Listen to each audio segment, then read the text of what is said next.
Authority. Better one bad general than two good ones. Napoleon Bonaparte, 1769 to 1821. Reversal. No good can ever come of divided leadership. If you are ever offered a position in which you will have to share command, turn it down, for the enterprise will fail and you will be held responsible. Better to take a lower position and let the other person have the job. It is always wise, however, to take advantage of your opponent's faulty command structure. Never be intimidated by an alliance of forces against you. If they share leadership, if they are ruled by committee, your advantage is more than enough. In fact, do as Napoleon did and seek out enemies with that kind of command structure. You cannot fail to win. Segment your forces.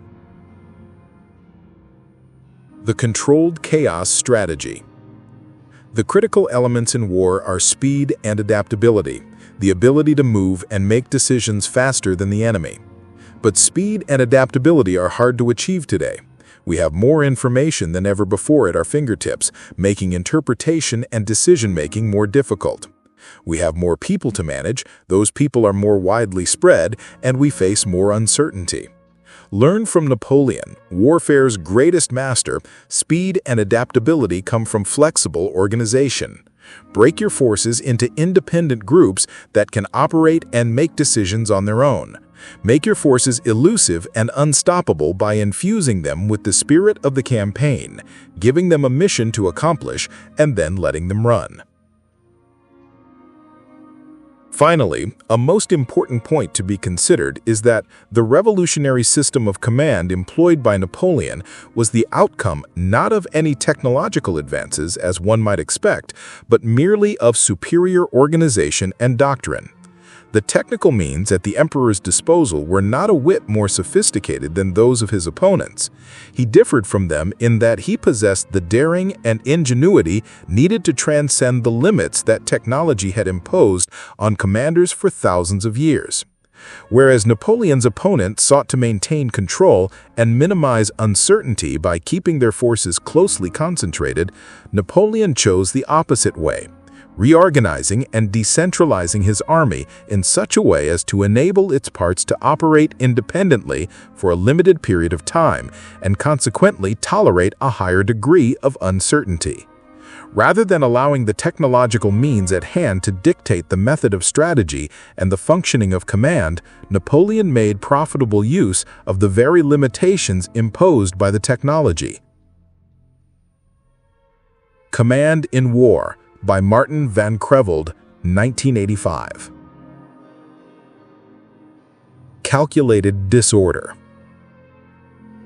In 1800, by defeating Austria in the Battle of Marengo, Napoleon gained control of northern Italy and forced the Austrians to sign a treaty recognizing French territorial gains there and in Belgium.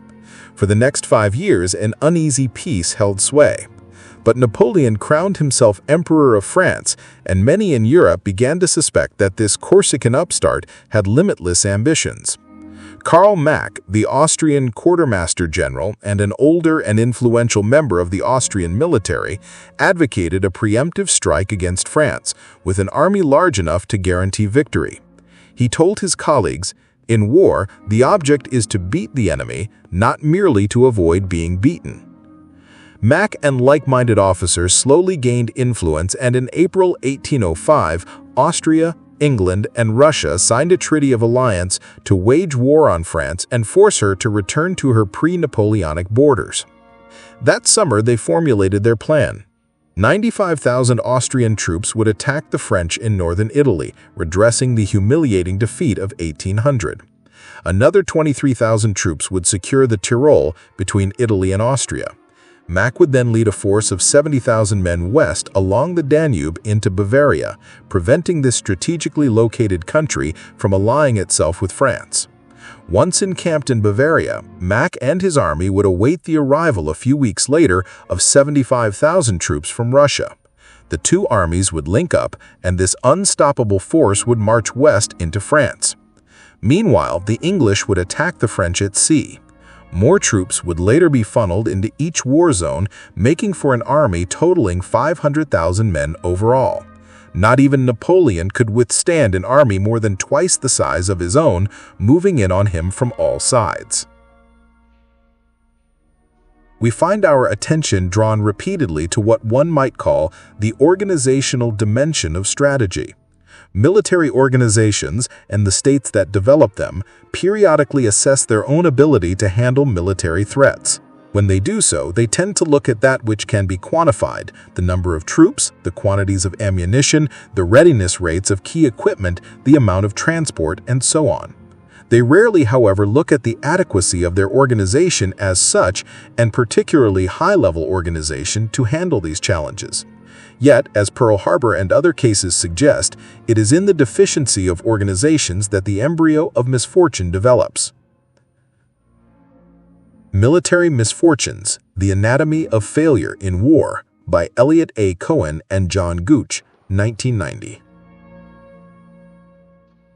Near the end of September, however, Mack began to sense something wrong. To the west of Ulm lay the Black Forest between his own position and the French border. Suddenly, scouts were telling him that a French army was passing through the forest in his direction. Mack was bewildered. It made the best sense for Napoleon to cross the Rhine into Germany farther to the north, where his passage east would be smoother and harder to stop. But now he was yet again doing the unexpected, funneling an army through a narrow opening in the Black Forest and sending it straight at Mack. Even if this move were just a feint, Mack had to defend his position, so he sent part of his army west into the Black Forest to stem the French advance long enough for the Russians to come to his aid. A few days later, Mack began to feel horribly confused. The French were proceeding through the Black Forest, and some of their cavalry had come quite far. At the same time, though, word reached Mack of a large French army somewhere to the north of his position. The reports were contradictory. Some said this army was at Stuttgart, 60 miles northwest of Ulm. Others had it more to the east or even farther to the north, or quite close near the Danube. Mack could get no hard information, since the French cavalry that had come through the Black Forest blocked access to the north for reconnaissance. The Austrian general now faced what he feared most: uncertainty, and it was clouding his ability to think straight. Finally, he ordered all of his troops back to Ulm, where he would concentrate his forces. Perhaps Napoleon intended to battle at Ulm. At least Mack would have equal numbers. In early October, Austrian scouts were at last able to find out what was really going on, and it was a nightmare. A French army had crossed the Danube to the east of Ulm, blocking Mack's way back to Austria and cutting off the Russians. Another army lay to the south, blocking his route to Italy. How could 70,000 French soldiers appear so many places at once and move so fast? Gripped by panic, Mack sent probes in every direction. On October 11th, his men discovered a weak point. Only a small French force barred the way north and east. There he could push through and escape the French encirclement. He began to prepare for the march. But 2 days later, when he was on the point of ordering the retreat, his scouts reported that a large French force had appeared overnight, blocking the northeastern route as well. On October 20th, finding out that the Russians had decided not to come to his rescue, Mack surrendered. Over 60,000 Austrian soldiers were taken prisoner with hardware shot fired. It was one of the most splendidly bloodless victories in history. In the next few months, Napoleon's army turned east to deal with the Russians and remaining Austrians, culminating in his spectacular victory at Austerlitz. Meanwhile, Mack languished in an Austrian prison, sentenced to 2 years for his role in this humiliating defeat. There he racked his brains, losing his sanity in the process, some said. Where had his plan gone wrong? How had an army appeared out of nowhere to his east, so easily swallowing him up? He had never seen anything like it, and he was trying to figure it out to the end of his days. The fact that, historically speaking, those armies have been most successful which did not turn their troops into automatons, did not attempt to control everything from the top, and allowed subordinate commanders considerable latitude, has been abundantly demonstrated. the Roman centurions and military tribunes, Moltke's army commanders, Ludendorff's storm detachments, all of these are examples, each within its own stage of technological development, of the way things were done in some of the most successful military forces ever. Command in War by Martin van Creveld, 1985.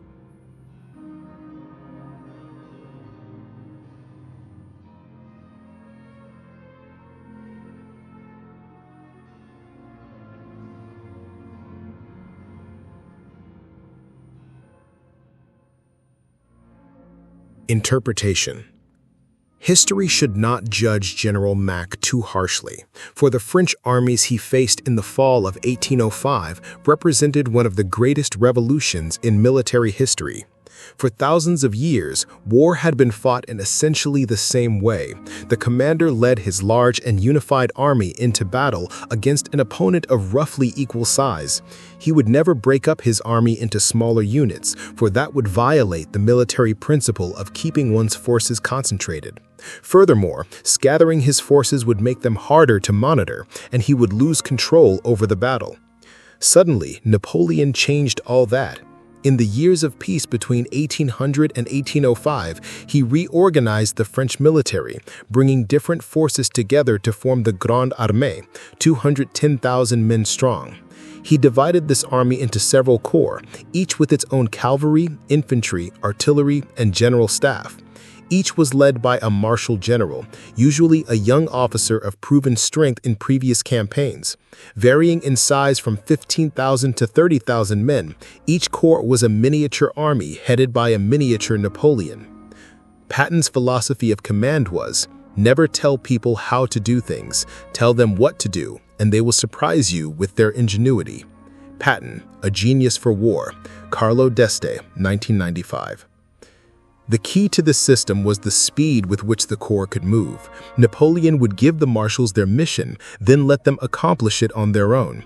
Little time was wasted with the passing of orders back and forth, and smaller armies, needing less baggage, could march with greater speed. Instead of a single army moving in a straight line, Napoleon could disperse and concentrate his corps in limitless patterns, which to the enemy seemed chaotic and unreadable. This was the monster that Napoleon unleashed on Europe in September 1805. While a few corps would dispatch to northern Italy as a holding force against Austria's planned invasion there, 7 corps moved east into Germany in a scattered array. A reserve force with much cavalry was sent through the Black Forest, drawing Mack to the west, and so making it harder for him to understand what was happening to the north and easier to entrap. Napoleon understood Mack's simple psychology and how the appearance of disorder would paralyze him. Meanwhile, with Stuttgart as a pivot, the 7 corps wheeled south to the Danube and cut off Mack's various escape routes. One corps marshal, hearing that the northeastern route was weakly held, didn't wait for Napoleon to send orders, but simply sped and covered it on his own. Wherever Mack went, he would hit a corps large enough to hold him until the rest of the French army could tighten the circle. It was like a pack of coyotes against a rabbit. Agamemnon smiled and moved on, coming next to the 2 captains who shared the name Ajax as they were strapping on their helmets. Behind them, a cloud of infantry loomed. Agamemnon was glad to see them, and his words flew out. Ajax, both of you, Achaean commanders, I would be out of line if I issued you orders. You push your men to fight hard on your own.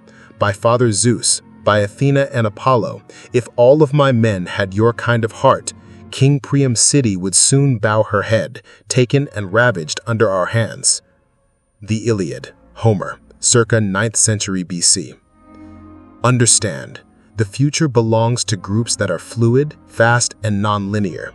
Your natural tendency as a leader may be to want to control the group, to coordinate its every movement, but that will just tie you to the past and to the slow-moving armies of history.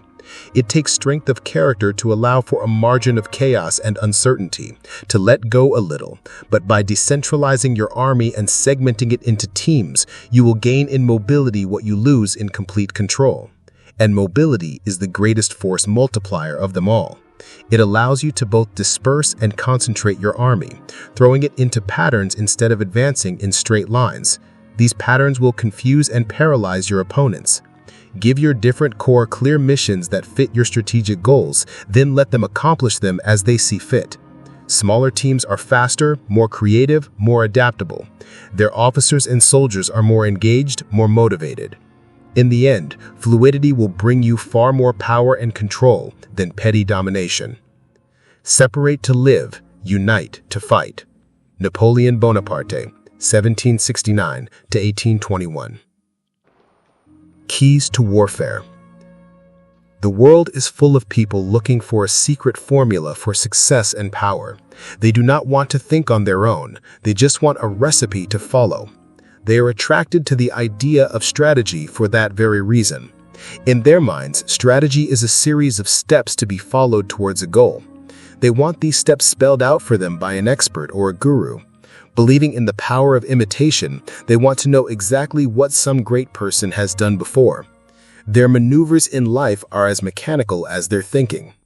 To separate yourself from such a crowd, you need to get rid of a common misconception. The essence of strategy is not to carry out a brilliant plan that proceeds in steps. It is to put yourself in situations where you have more options than the enemy does. Instead of grasping at option A as the single right answer, true strategy is positioning yourself to be able to do A, B, or C depending on the circumstances. That is strategic depth of thinking as opposed to formulaic thinking. Sun Tzu expressed this idea differently.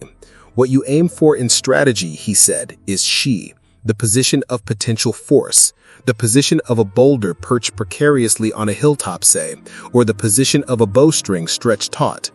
A tap on the boulder, the release of the bowstring, and potential force is violently unleashed. The boulder or arrow can go in any direction. It is geared to the actions of the enemy. What matters is not following preordained steps, but placing yourself in Shi and giving yourself options. Napoleon was probably unaware of Sun Tzu's concept of Shi, but he had perhaps history's greatest understanding of it. Once he had positioned his 7 corps in their seemingly chaotic pattern along the Rhine, and his reserve forces in the Black Forest, he was in Shi. Wherever Mack turned, whatever he did, the Austrians were doomed. Napoleon had endless options while Mack had only a few, and all of them bad. It was during this period of post-war introspection and evaluation that one of the fundamental military concepts of Scharnhorst and Gneisenau coalesced into a clearly defined doctrine understandable to and understood by all officers in the army. This was the concept of Auftragtaktik, or mission tactics. Moltke himself inserted in the draft of a new tactical manual for senior commanders the following lines: "A favorable situation will never be exploited if commanders wait for orders. The highest commander and the youngest soldier must always be conscious of the fact that omission and inactivity are worse than resorting to the wrong expedient."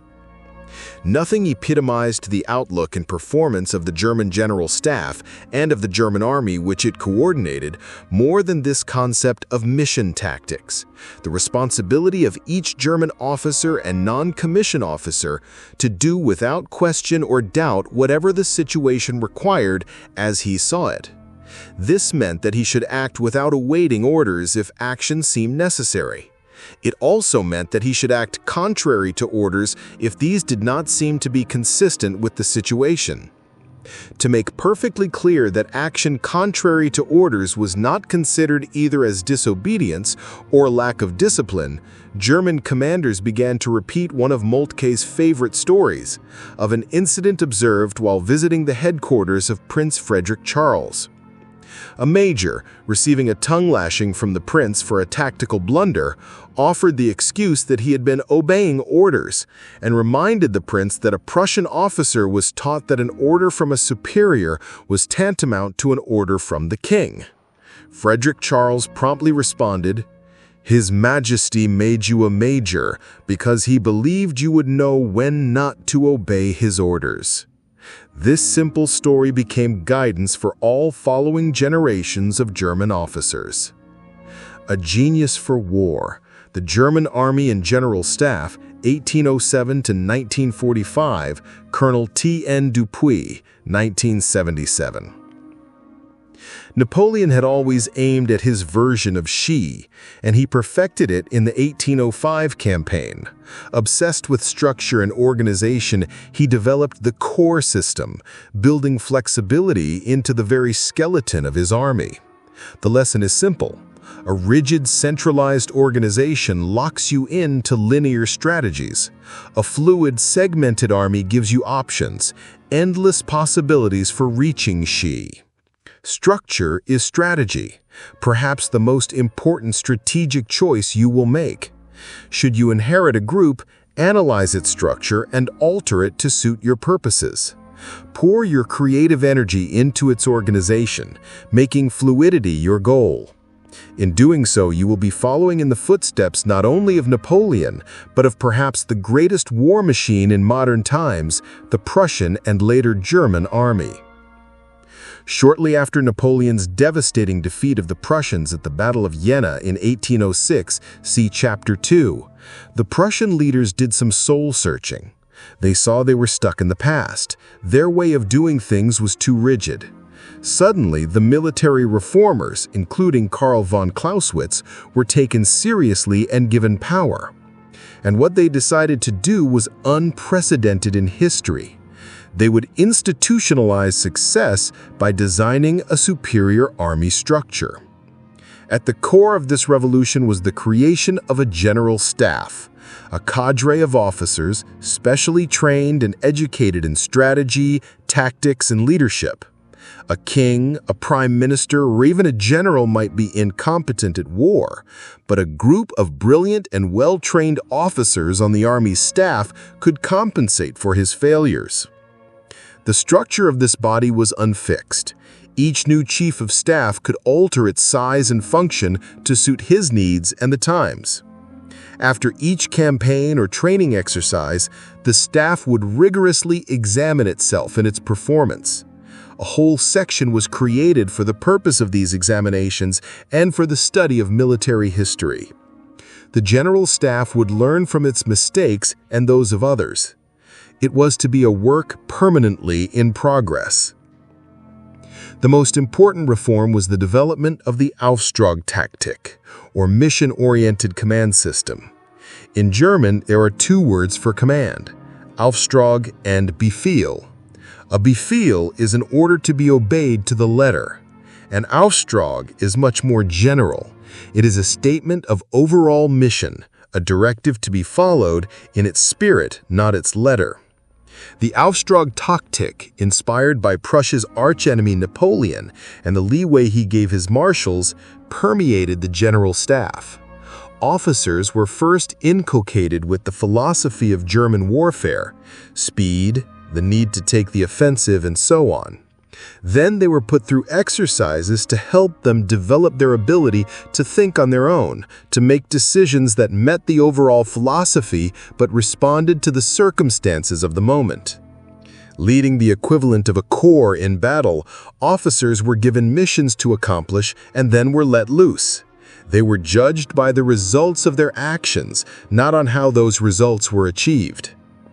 The general staff, with the few interruptions, was in place from 1808 to the end of World War II. During that period, the Germans consistently outfought other armies in the field, including the Allies in World War I, despite the severe limitations of trench warfare. Their success culminated in the most devastating military victory in modern history, the 1940 Blitzkrieg invasion of France and the Low Countries, when the German army ran rings around the rigid defenses of the French. It was their structure and their use of the Auftragtaktik that gave them more options and greater potential force. The German General Staff should serve as the organizational model for any group that aims at mobility and strategic depth. First, the staff structure was fluid, allowing its leaders to adapt it to their own needs. Second, it examined itself constantly and modified itself according to what it had learned. Third, it replicated its structure through the rest of the army. Its officers trained the officers below them, and so on down the line. The smallest team was inculcated with the overall philosophy of the group.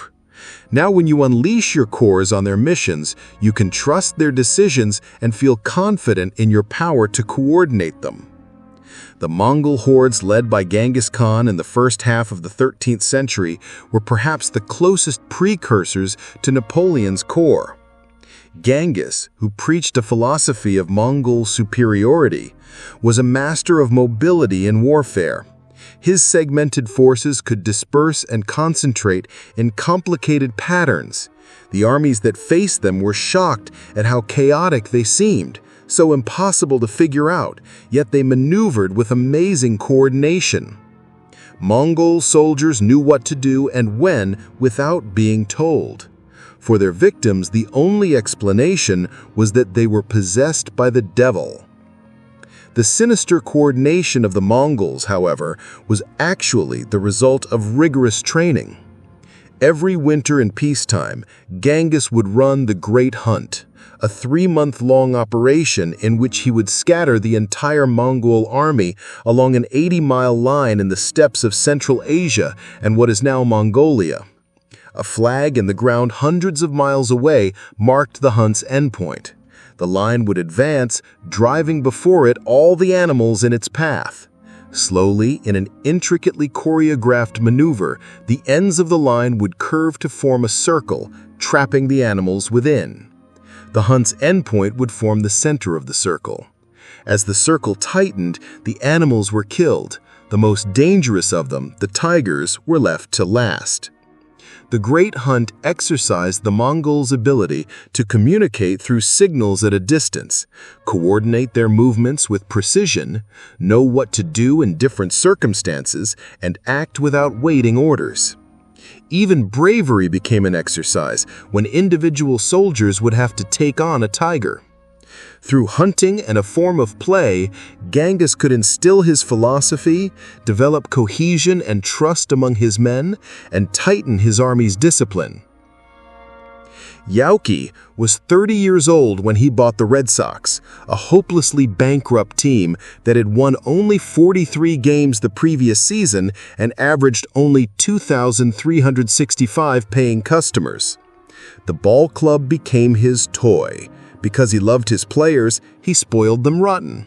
And because he spoiled them rotten, they praised him to the skies. There's a well-publicized exchange in which Bobby Doerr asks Tommy Henrich why the Red Sox couldn't beat the Yankees in big games. "Weren't we good enough?" "It wasn't that they weren't good enough," Henrich answers. "Your owner was too good to you. The Red Sox didn't have to get into the World Series to drive Cadillacs. The Yankees did." The Red Sox organization was an amateur operation, pitted against the toughest, most professional operation of all time. Hitter: The Life and Turmoils of Ted Williams, Ed Lynn, 1993.